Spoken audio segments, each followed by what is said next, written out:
Okay, well, the point is, Look at I this. don't Somebody like to come look at this. talk Look at this. unless I really Somebody come and look believe at the this. facts and the Look at argument this. and the logic makes sense. I say here categorically that Joe Walker that I know, Joe Walker that I talk to, War Cranko was never a signature issue for Joe Walker. We have Prince Johnson with us, we have all these people with us, and War Cranko was not on the agenda. The issue of War Cranko came about because Grace Bay and Allen White joined us in the second round.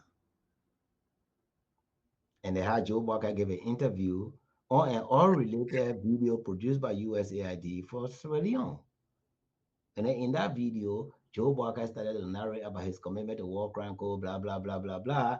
And then when Joe Barker became president, Allen White wrote, went to Liberia, put together all the process that it needs to get to a war crime code. And one of the process was you create an office, you send a letter, you appoint a person to organize, that's 3 million. You send a letter to the United Nations, Secretary General, the Secretary General, as that person, the Secretary General accept. You send a letter to, you attach a letter to, you write a letter to the legislature, attach a letter, go to the parliament, the legislature draft a law, decide the limit, the scope, the timing, when, who, key players for the work code. It goes back to Joe Barker, he signs, and then Joe Barker appoints somebody to lead war crime code. That takes minimum 9 months, maximum 18 months. So given the Salem case, Alma Corner in his possession asked him, he has a report from the United States government, say it can take minimum 50 million to 250 million to do a war crime code, depending on the size and the scale. So my argument to you was, based on my discussion with Joe Barker and having all this fight, Joe Barker told me that's not our priority right now. Okay? But Mr. Allen White, and I'm sorry he's gonna get angry at me again today, but I have to call his name. Sorry. I mean, that just he's part of the story. They went to Liberia, and Joe Barker was hesitant because Joe Barker was not very happy about the war crime code intrusion in his inaugural speech. Because Stanton, it was Joe Barker inaugural speech where all the war crime code issue came about, where he said he will establish one, blah, blah, blah, blah, blah. Because he was hesitating, the Americans that left from the State Department, John Allen White, they went to Fenati Kofor. I even suggested that they go to Fenati Kofor because Fenati Kofor live in America, he will be more open. And quickly, Fenati Kofor organized, they passed a resolution. Then Yombly take the resolution, they pass the resolution. I call all of them, including Amakon, and you can ask them, Yombly, all the thing you're doing is not correct. You know there's no money. You know this is not going anywhere. Why are you making the Liberian people go through another pain? Just tell them, say, we don't have the resources. They told me they want to remove the pressure off of them and put on Joe Barker. And when they reach out, land they will cross, which means the $250 million it will take to do this. So Stanton, that's why I came here that day and said, it's not going to happen. And I still believe, unless America can show me where they're going to get 250 million, unless Joe Biden can convince me he's willing to concentrate his 6 years in office on war crime code, I'm a 100% supporter of war crime code. I have been 100% with Jerome Verde, Martha Washington, John Stewart. I am the guy who want war crime code, but I'm a practical businessman. The resources don't exist. It's talk, it's cheap. Let the Americans bring the 250 million. So Stanton, I came on the show that day to put pressure. And then they were mad at me. But eventually Joe Barker appointed Jonathan Massaquoi. And Jonathan Massaquoi happened to have worked for me. I trained Jonathan Massaquoi at GSC. He worked for me. They called me, they said, but Jonathan Massaquoi is your protege. He worked for you, support him. I said, I will support any Liberian who's qualified to do the job. I won't oppose Jonathan Massaquoi. But since Massaquoi was appointed, he called me. He's been getting a lot of attack and question about the process of his appointment. And Joe Barker is getting the cold feet, and rightfully so. And I even told Jonathan Massaquoi to now follow a procedure that you know have no end. Ask Joe Barker, ask the government where the money is going to come from.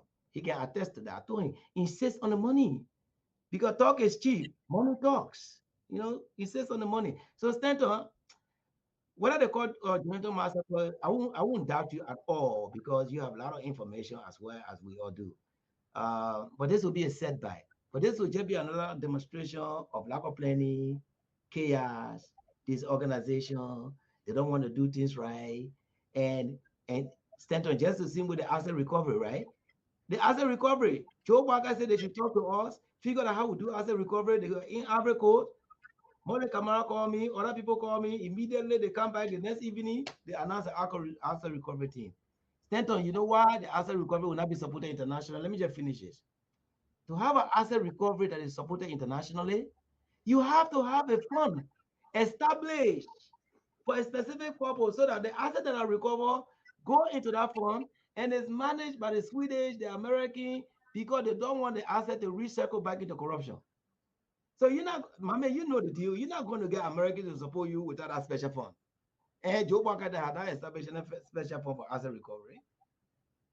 The problem is Stanton, the same thing I took care. Our country is disorganized. They don't do things proper. They rush, rush, rush. Like Joe Work can say, hurry, hurry, may transit bus.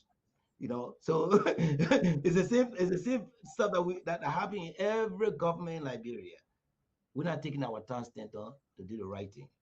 Did Jonathan Massacre complain to you? I just want to be clear. Did he complain No, to you? no, no. Johnny the Massacre worked for me. I have his number. I have his contact. We talk, and I told him Work for you, how so?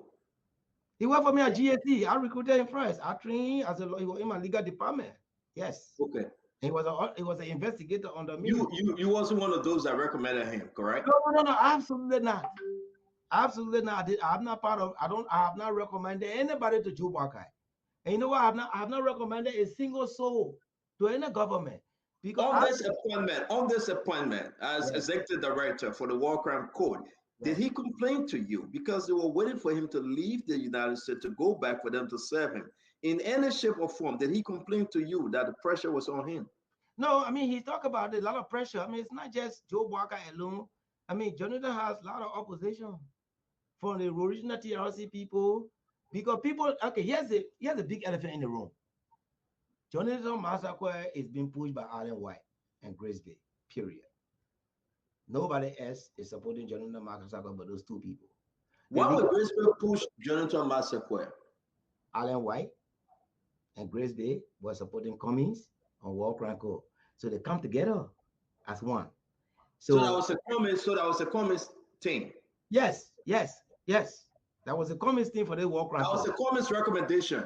Jonathan Massacre. No, that was Allen White recommendation. I say Joe Buckeye, I mean Grace Bay, and you ask me how. Grace Bay and Allen White joined Joe Buckeye from Cummings, and they had that War Crime Code agenda.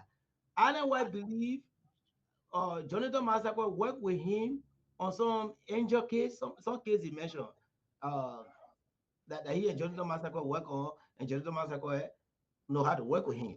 So he feel that he will be a good person, and he's been giving Jonathan Let me Massacre. ask you a question. You think because of this that you're setting up the Cummings, the Allen Whites, the Sylvester Crispy, that's the ANC umbrella. You think it gave a bad taste to the Unity Party people? No, That's why General Massacre. Oh, hold on, Chief. That's why General Massacre was under immense pressure because the people saw it like a ANC entrapment with the Jonathan Massacre, with the Sylvester Grisby, with the Allen White. Now, Unity Party people now got to force JMB and say, no, we don't want this. Because some of the appointment that Jonathan Massacre was bringing in, they were all from the umbrella of ANC. I don't want to go deep into the story, yeah, but I Jonathan Massacre is my protege. I work with him. I train him on a lot of this stuff. His professional work. His really first professional work is me, right? I'm the one he know. I'm the one he respect, and he has been accused of a whole lot. He's a fanatical for Madina Wise Wayne. He's Allen White. But I think the real driving force behind Jonathan Massacre is Sylvester Grisby and Allen White. And I know that for 100% because they asked Jonathan Massacre to come and talk to me. because Jonathan Massacre